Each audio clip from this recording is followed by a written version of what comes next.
Hello everyone. Today I will take a look at a very important subject, अर्थव्यवस्था, economics, अर्थशास्त्र। और economics समझना थोड़ा सा कठिन है। अगर आपने इकोनॉमिक्स नहीं पढ़ा है तो चांसेस ये हैं कि आप, मैं तो ये कहूँगा, अगर आपने पहले इकोनॉमिक्स नहीं पढ़ा है तो आप सिर्फ क्वेश्चंस अटेम्प्ट कीजिए और जो पुराने पेपरों में क्वेश्चन आए हैं सिर्फ उन्हीं को अटेम्प्ट कीजिए, क्योंकि समय बहुत कम है और ऐसे समय में इकोनॉमिक्स बिल्कुल ज़ीरो से स्टार्ट करना बहुत ही डिफ़िकल्ट है। ये काफ़ी डिफ़िकल्ट सब्जेक्ट है। इसके बहुत सारे हिस्से हैं, जैसे माइक्रो इकोनॉमिक्स, मैक्रो इकोनॉमिक्स, और इसमें बहुत सारी चीज़ें हैं। और सवाल इसमें इतने ज़्यादा डिफ्यूज्ड रहते हैं कि ये पता कर पाना बहुत मुश्किल है कि कहाँ से क्या पूछा जाएगा। और दूसरी बात, इकोनॉमिक्स और ज्योग्राफी, इकोनॉमिक्स और कुछ पार्ट बाकी जो जनरल जीके है उससे भी मिक्स हो जाता है। तो इसीलिए जैसे फॉर एग्जांपल अगर आपसे पूछा गया कि मान लीजिए भारत में चाय सबसे ज़्यादा किस राज्य में होती है, या भारत में कॉफ़ी सबसे ज़्यादा किस राज्य में होती है, तो इस तरह का क्वेश्चन वैसे तो हम ज्योग्राफी में एक्सपेक्ट करेंगे, लेकिन इकोनॉमिक्स में भी पूछे जाते हैं। इसी तरह बहुत सारे क्वेश्चन हैं जो पॉलिटी से इकोनॉमिक्स में ट्रांसफर हो जाते हैं, क्योंकि इकोनॉमी और पॉलिटी आपस में इंटरलिंक्ड है। तो जैसे कोई 5 ईयर प्लान के क्वेश्चन बहुत ज़्यादा आते हैं, डायरेक्ट इनडायरेक्ट टैक्सेस के ऊपर बहुत ज़्यादा आते हैं। तो मैंने इस वीडियो में कुछ ऐसे क्वेश्चन जिनकी प्रोबेबिलिटी ज़्यादा है वो इंक्लूड किए हैं। अगर आप चाहते हैं कि मैं इसका पार्ट 2, 3 और 4 एट्सेट्रा और भी बनाऊं तो कमेंट्स में आपको ज़रूर लिखना है। अगर आपके सिग्निफिकेंट नंबर ऑफ कमेंट्स होंगे, रिक्वेस्ट होंगे, तो ही मैं आगे पार्ट बनाऊंगा। और स्टार्ट करते हैं। सबसे पहले देखते हैं लीजे फेयर पॉलिसी क्या होती है। लीजे फेयर, देखिए ये एक फ्रांस की भाषा है जो फ्रेंच, उसका शब्द है लीजे फेयर।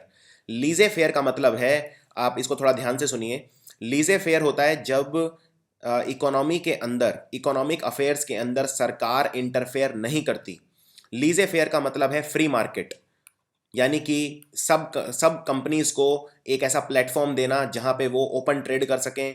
और ये इंडस्ट्रीज को प्रमोट करने के लिए लीजे फेयर पॉलिसी अपनाई जाती है। इसके अंदर सरकार का दखल बहुत ही कम होता है, क्योंकि अगर जितना ज़्यादा सरकार का दखल होगा, इंडस्ट्रीज उतना ही दूर भागती हैं एक दूसरे से। और रेड टेप, यानी ज़रूरत से ज़्यादा कानून और ऑफिशियल फॉर्मेलिटीज़ की वजह से इंडस्ट्रीज पैसा इन्वेस्ट नहीं करती हैं। इसलिए इंडस्ट्रीज़ को प्रमोट करने के लिए हम यूज़ करते हैं लीजे फेयर। तो यानी कि policy of interference by the government, non interference, मतलब सरकार इकोनॉमिक अफेयर्स में इंटरफेयर नहीं करेगी, इसको बोलते हैं लीजे फेयर। थर्ड वर्ल्ड कंट्रीज किसे बोलते हैं? देखिए, थर्ड वर्ल्ड कंट्री बोलते हैं जो कि विकासशील देश हैं, जहां जो विकसित नहीं हुए हैं, यानी डेवलपिंग कंट्रीज को बोला जाता है थर्ड वर्ल्ड कंट्री। जैसे इंडिया, इंडिया भी एक थर्ड वर्ल्ड कंट्री ही कहा जाएगा, क्योंकि अभी भी हम विकासशील हैं। लेकिन जो विकसित देश हैं जैसे डेनमार्क, स्वीडन, नॉर्वे, अमेरिका, वो थर्ड वर्ल्ड कंट्रीज में नहीं आएंगे। इंडस्ट्रियल रेवोल्यूशन, आप जानते हैं इंडस्ट्रियल क्रांति हुई थी। पहले सारी चीज़ें हाथ से बनाई जाती थी, उसके बाद अर्ली 1900s में एक ऐसा दौर आया जब सारी चीज़ें इंडस्ट्री से बनाई जाने लगी, उसको बोलते हैं इंडस्ट्रियल रेवोल्यूशन। तो इंडस्ट्रियल रेवोल्यूशन ये टर्म किसने दिया था? सबसे पहले उसको इंडस्ट्रियल रेवोल्यूशन किसने कहा?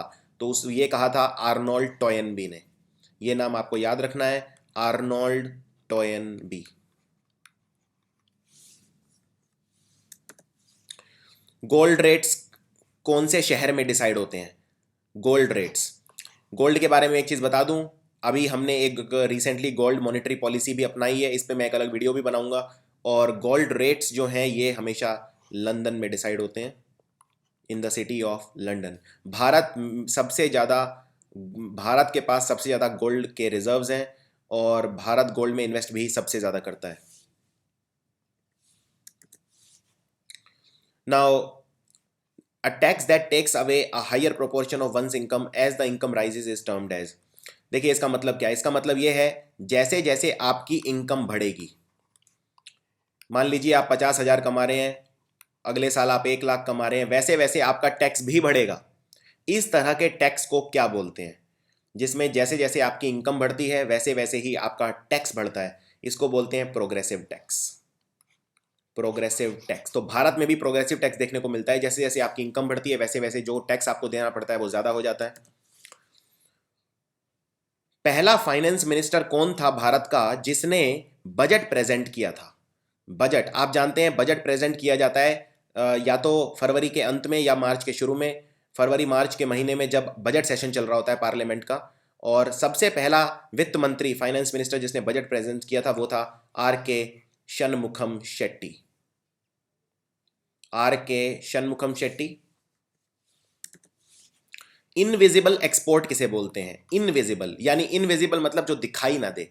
इनविजिबल एक्सपोर्ट, और एक्सपोर्ट मतलब होता है निर्यात करना। जब हम अपने देश से कुछ बाहर बेचते हैं उसको बोलते हैं एक्सपोर्ट। तो इनविजिबल एक्सपोर्ट बोलते हैं जब हम सेवाओं का निर्यात करते हैं, सेवाओं का यानी सर्विसेज का।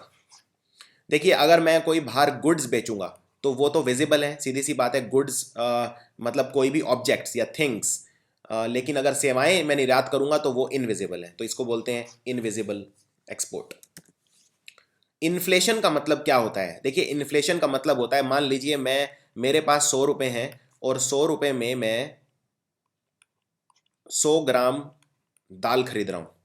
ठीक है, 100 रुपये में 100 ग्राम दाल खरीद रहा हूँ। अगले साल मुझे 100 रुपये में महंगाई बढ़ जाएगी तो क्या 100 ग्राम दाल मिलेगी? नहीं मिलेगी, तो मुझे मिलेगी सिर्फ 80 ग्राम दाल। इसका मतलब मेरा प्राइस का लेवल बढ़ा है लेकिन मनी की वैल्यू कम हो गई है। तो इन्फ्लेशन मतलब होता है जब मनी की वैल्यू कम हो जाए उसे इन्फ्लेशन बोलते हैं। यानी पहले देखिए पैसे की वैल्यू कम हो गई है, पहले 100 रुपये में 100 ग्राम दाल मिलती थी और इस साल सिर्फ 100 रुपये में 80 ग्राम।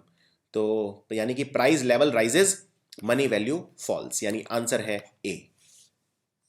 वैसे इन्फ्लेशन भी कई तरह का होता है, जैसे सीपीआई इन्फ्लेशन होता है, wholesale stock index price index, WPI inflation होता है। तो इस तरह से कई तरह के इन्फ्लेशन होते हैं, स्टैगफ्लेशन।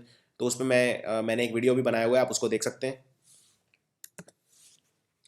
किसने कहा था कि budget need not be a sector affair? यानी जो बजट है वो एक ही सेक्टर तक सीमित नहीं रहेगा या नहीं रहता। तो बजट, ये लाइन दी थी पालकी वाला ने, पालकी वाला। और इस तरह के बहुत सारे स्टेटमेंट आएंगे इकोनॉमिक्स में, क्योंकि इकोनॉमिक्स एक साइंस ड्रिवन फील्ड है एक तरह से, यानी इकोनॉमिस्ट्स की इंपॉर्टेंस बहुत ज़्यादा है। तो इसमें बहुत सारे जो फेमस इकोनॉमिस्ट हैं इंडिया के, उन्होंने कौन कौन सी बातें कहीं, और इस तरह के सवाल बहुत आएंगे, तो आपको बहुत सारे साइंटिस्ट के नाम याद करने पड़ सकते हैं। मिक्स्ड इकोनॉमी किसे बोलते हैं? देखिए जैसे भारत की इकोनॉमी है वो मिक्स्ड इकोनॉमी है। मिक्स्ड इकोनॉमी मतलब हमारे यहाँ सरकारी कंपनी भी है और प्राइवेट कंपनी भी है, यानी कि इक्वल अपॉर्चुनिटी जब है प्राइवेट सेक्टर को भी और पब्लिक सेक्टर को भी, उसे बोलते हैं मिक्स्ड इकोनॉमी। और जब प्राइवेट और पब्लिक सेक्टर को एग्जिस्ट करते हैं यानी साथ साथ चलते हैं। आप भारत देखिए, भारत में आपको इतनी सारी प्राइवेट कंपनियां मिलेंगी, जैसे रिलायंस है, जैसे इन्फोसिस है, जैसे टाटा कंसल्टेंसी सर्विस है। लेकिन बहुत सारी सरकारी कंपनियां भी हैं, जैसे एनटीपीसी है या भेल है, सेल है, एट्सेट्रा। तो इसको बोलते हैं mixed economy. Fresh evaluation of every item of expenditure from the very beginning.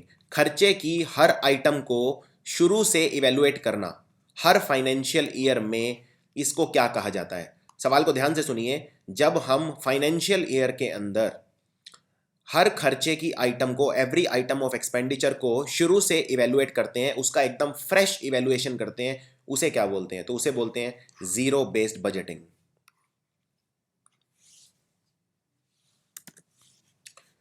Now ad valorem duty is a tax on the basis of. Ad valorem duty एक तरह का टैक्स होता है, एक तरह का कर होता है।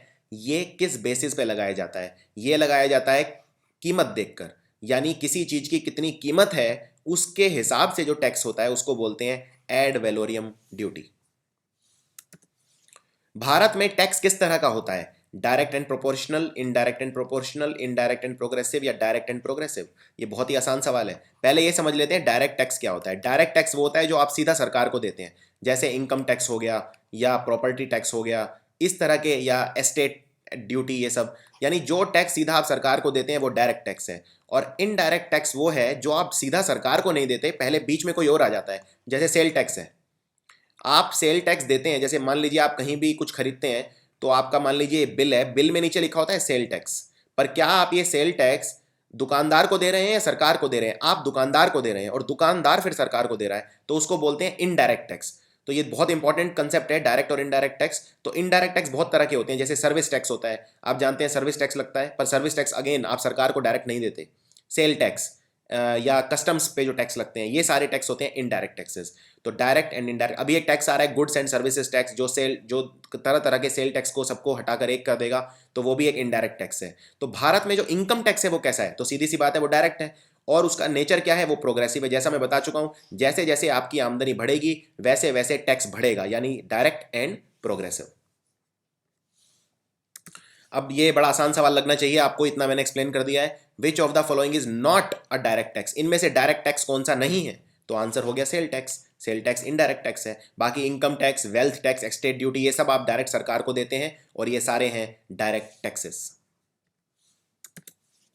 वॉलंटरी अनएम्प्लॉयमेंट किसे बोलते हैं? देखिए वॉलंटरी मतलब होता है अपनी इच्छा से, यानी स्वेच्छा, अपनी खुद की मर्जी से, और अनएम्प्लॉयमेंट होता है बेरोजगारी।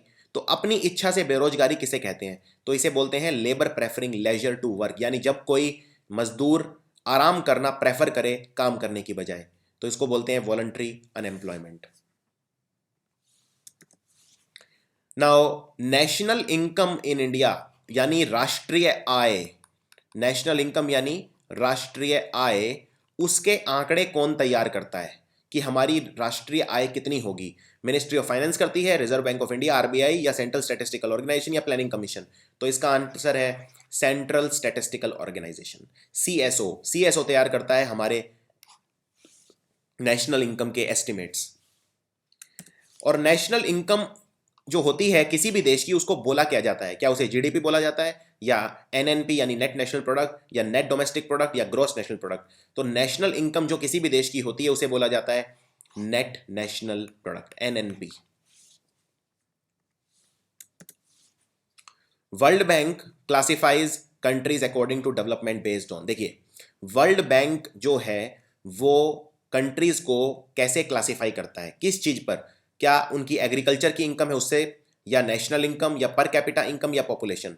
तो ये बड़ा साधारण सवाल है। वर्ल्ड बैंक हमेशा देखता है per capita income. Per capita मतलब एक आदमी, उसकी एवरेज आय कितनी है। फॉर एग्जांपल अगर मैं बोलता हूं भारत का सबसे जो अमीर राज्य है वो है पंजाब, पंजाब में लगभग अगर मैं बोलूं कि एक आदमी की आय 3400 रुपये है एक महीने में, तो ये उसकी पर कैपिटा मंथली इनकम है, यानी एवरेज इनकम है 3400। ये मैं असली में ये नहीं है, मैं आपको एक समझाने के लिए बता रहा हूँ ये। तो पर कैपिटा इनकम मतलब पर पर्सन की जो एवरेज इनकम है over a period of time, that is called per capita. So world Bank classifies based on per capita. तो लीजे फेयर पे ये दोबारा एक क्वेश्चन आ गया है, लीजे फेयर किस चीज से एसोसिएटेड है? लीजे फेयर मैं आपको बता चुका हूं, इसी वीडियो का क्वेश्चन नंबर 1 देखिए जिसमें मैंने लीजे फेयर को एक्सप्लेन किया है। लीजे फेयर मतलब जब इकोनॉमिक अफेयर्स के अंदर, इंडस्ट्रीज के अंदर सरकार इंटरफेयर नहीं करती, फ्री मार्केट, ओपन मार्केट, इसको बोलते हैं लीजे फेयर। तो लीजे फेयर होता है इंडस्ट्रियल स्टेट के लिए, इंडस्ट्रीज को फायदा पहुंचाने के लिए। इकोनॉमिक प्लानिंग का मतलब क्या होता है? इकोनॉमिक प्लानिंग क्या होती है? इकोनॉमिक प्लानिंग होती है जब आप अपने रिसोर्सेज, एक कंट्रीज में जितने भी रिसोर्सेज हैं उनको एलोकेट करते हो कि ये रिसोर्सेज इस चीज में यूज होंगे या इनका इस तरह से इस्तेमाल किया जाएगा, यानी एलोकेशन ऑफ रिसोर्सेज को बोलते हैं इकोनॉमिक प्लानिंग। अगला सवाल देखते हैं, बहुत इंपॉर्टेंट सवाल है। कौन से 5 ईयर प्लान, 5 ईयर प्लान आप जानते हैं नेशनल डेवलपमेंट काउंसिल के उसमें आता है, और 5 ईयर प्लान जब बनता है तो उसमें हम एक चीज अपना एम रख देते हैं कि हम अगले 5 साल में इस चीज पर फोकस करेंगे।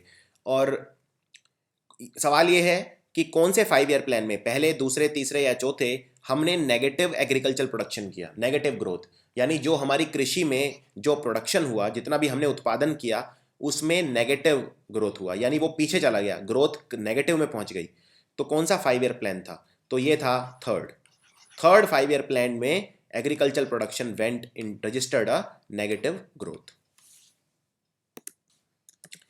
इनमें से कौन सा एक डायरेक्ट टैक्स है? अगेन देखिए आप डायरेक्ट और इनडायरेक्ट टैक्स पे कितने सारे सवाल आ रहे हैं। Excise duty, sales tax, income tax या वैट? तो आप ये बहुत ही आसान हो गया, इनकम टैक्स एक डायरेक्ट टैक्स है, ये आप सीधा सरकार को देते हैं।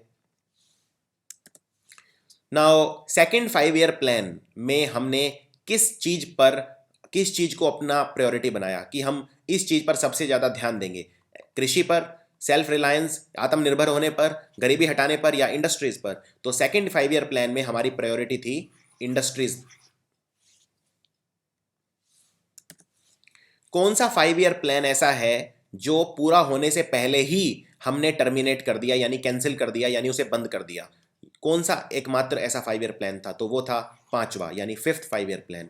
ये पूरा होने से पहले ही हमने टर्मिनेट कर दिया। फादर ऑफ इकोनॉमिक्स किसे बोला जाता है? महान economist Adam Smith. Adam Smith को बोला जाता है इकोनॉमिक्स के पिता यानी जनक। और एडम स्मिथ ने एक बहुत फेमस किताब भी लिखी है जिसको बोलते हैं वेल्थ ऑफ नेशंस। आप कभी भी ये किताब ज़रूर पढ़ना, आपको मौका मिले, आपका जो देखने का नज़रिया है इकोनॉमिक्स को वो पूरा बदल जाएगा। वेल्थ ऑफ नेशंस, ये किताब भी बहुत ज़्यादा एमसीक्यू में पूछी जाती है कि ये किताब किसने लिखी है, वेल्थ ऑफ नेशंस, तो याद रखना एडम स्मिथ। 5 ईयर प्लान जो होते हैं इनका कंसेप्ट भारत में कौन लेके आया? लाल बहादुर शास्त्री, जवाहरलाल नेहरू, लॉर्ड माउंटबेटन या इंदिरा गांधी? तो पंचशील 5 ईयर प्लान्स का जो कंसेप्ट है ये लाए जवाहरलाल नेहरू। जवाहरलाल नेहरू, मैं ऐसा नहीं कह सकता कि मैं व्यक्तिगत रूप से इनका बहुत बड़ा एडमायरर हूं, लेकिन इनकी जो इकोनॉमी में जो सोच थी वो बहुत ही पारंगत थे। अगर अर्थशास्त्र आप पढ़ें, अर्थव्यवस्था पढ़ें, तो इनकी जो इकोनॉमिक प्लानिंग थी वो बहुत ही सुपर्ब थी। भारत ने कौन से मिक्स्ड इकोनॉमी भारत ने कब उसके लिए ऑप्ट किया, यानी भारत ने कब अपनाया मिक्स्ड इकोनॉमी को? पहले 5 ईयर प्लान में, दूसरे 5 ईयर प्लान में, इंडस्ट्रियल पॉलिसी ऑफ 1948 में, या कॉन्स्टिट्यूशन को ड्राफ्ट करते हुए? तो भारत ने बनाया सेकंड 5 ईयर प्लान में। सेकंड ईयर प्लान में भारत ने मिक्स्ड इकोनॉमी को अपना लिया। मिक्स्ड इकोनॉमी मतलब हमारे यहाँ पब्लिक सेक्टर और प्राइवेट सेक्टर दोनों एक साथ होंगे।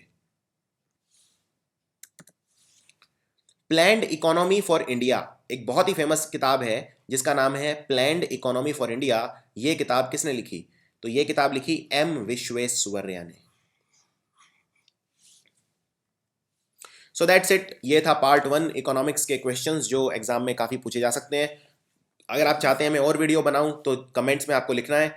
वीडियो को सब्सक्राइब जरूर करना है आपको, और सब्सक्राइब करने के लिए वीडियो के नीचे आपको लेफ्ट साइड में ये सब्सक्राइब का बटन दिखेगा, इस पर आपको क्लिक करना है और इससे आप कोई भी वीडियो मिस नहीं करेंगे। इस वीडियो को जितना हो सके अपने फ्रेंड्स के साथ शेयर कीजिए जिससे वो भी लाभ उठा सकें। और I hope you found this useful. Thank you very much.